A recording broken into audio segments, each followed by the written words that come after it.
सच्ची भक्ति, समर्पण और अडिग विश्वास की यह कथा हमें जीवन में दृढ़ निश्चय और निस्वार्थ प्रेम का महत्व सिखाती है।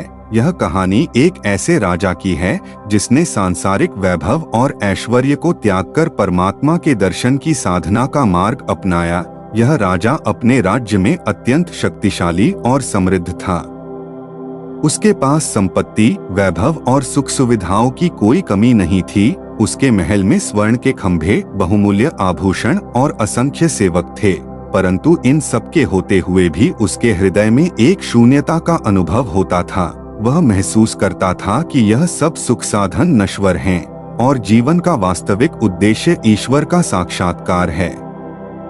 इसी भावना के साथ उसने अपना राज्य और भोगविलास छोड़ने का निश्चय किया और सत्य की खोज में जंगल की ओर निकल पड़ा।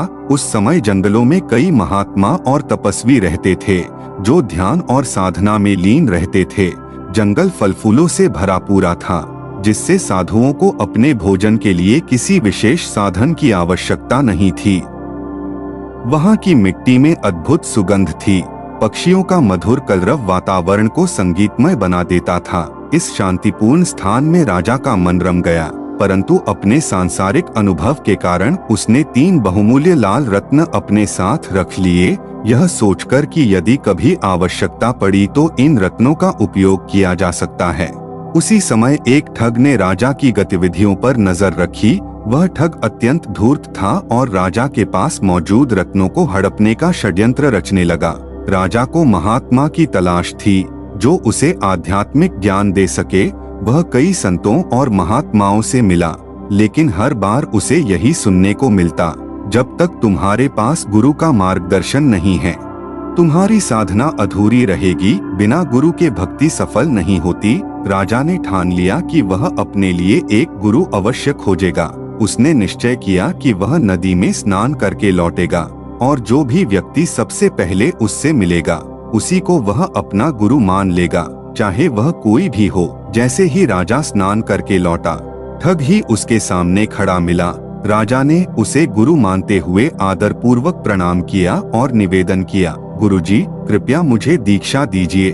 ठग राजा की स्थिति को भांप गया और अवसर को भुनाते हुए बोला, पहले गुरु दक्षिणा दो। राजा ने उत्तर दिया, मेरे पास कुछ भी नहीं है जो मैं दक्षिणा में दे सकूं। ठग ने कहा, तुम्हारे पास जो 3 बहुमूल्य लाल रत्न हैं, वही गुरु दक्षिणा होगी। राजा को यह सुनकर आश्चर्य हुआ कि उसके तथाकथित गुरु को उसके पास रत्नों की जानकारी कैसे है, परंतु उसके मन में विश्वास दृढ़ था कि गुरु के आदेश का पालन करना ही उसका धर्म है। उसने निःसंकोच अपने 3 रत्न ठग को सौंप दिए। ठग ने रत्न लेकर राजा से कहा, अब यहीं खड़े रहो जब तक मैं लौटकर न आऊं। राजा अपने गुरु के आदेश को जीवन का सर्वोच्च सत्य मानकर वहीं खड़ा हो गया। दिन बीतते गए, फिर सप्ताह और फिर महीने भी गुजर गए, परंतु राजा वहीं खड़ा रहा। उसे न ठग का लौटने का भरोसा था, न ही अपने निर्णय पर पछतावा। उसके मन में बस एक ही विचार था, गुरु का आदेश सर्वोपरि है, चाहे परिणाम जो भी हो। समय बीतता गया और राजा की स्थिति दयनीय होती चली गई। भूख प्यास, मौसम की मार और थकान के बावजूद उसका विश्वास अडिग रहा। उसकी भक्ति में कहीं कोई विचलन नहीं आया। परमात्मा के न्याय में देर हो सकती है, परंतु अन्याय संभव नहीं। राजा की निस्वार्थ भक्ति और उसकी अडिग श्रद्धा को देखकर स्वयं परमात्मा ने मानव रूप धारण कर उसके समक्ष प्रकट होने का निश्चय किया। परमात्मा ने राजा के सामने उपस्थित होकर कहा, भक्त, तुम कब से यहाँ खड़े हो? राजा ने विनम्रता पूर्वक उत्तर दिया, मेरे गुरु महाराज ने मुझे आदेश दिया था कि जब तक वे लौटकर न आए मैं यहीं रहूं।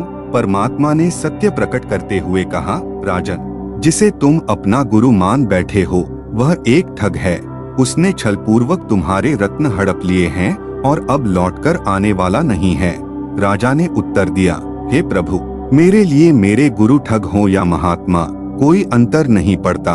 उन्होंने जो मुझे आदेश दिया मैं उसे ही अपना कर्तव्य मानता हूँ। यदि आपकी कृपा से मैंने आपसे साक्षात्कार कर लिया है तो इसका श्रेय मेरे गुरु को ही जाता है। राजा की भक्ति, निष्ठा और अटूट श्रद्धा को देखकर परमात्मा अत्यंत प्रसन्न हुए। उन्होंने राजा को आशीर्वाद देते हुए कहा, जो प्रेम और विश्वास तुम्हारे हृदय में है वही सच्ची भक्ति है। तुम्हारा समर्पण ही तुम्हें मुझ तक लाया है। यह कथा हमें सिखाती है कि सच्ची भक्ति केवल विधियों में नहीं बल्कि मन की शुद्धता, दृढ़ विश्वास और समर्पण में बसती है। जो व्यक्ति अपने मार्ग पर बिना किसी संदेह और डगमगाहट के डटा रहता है, उसके लिए ईश्वर स्वयं मार्ग खोलते हैं।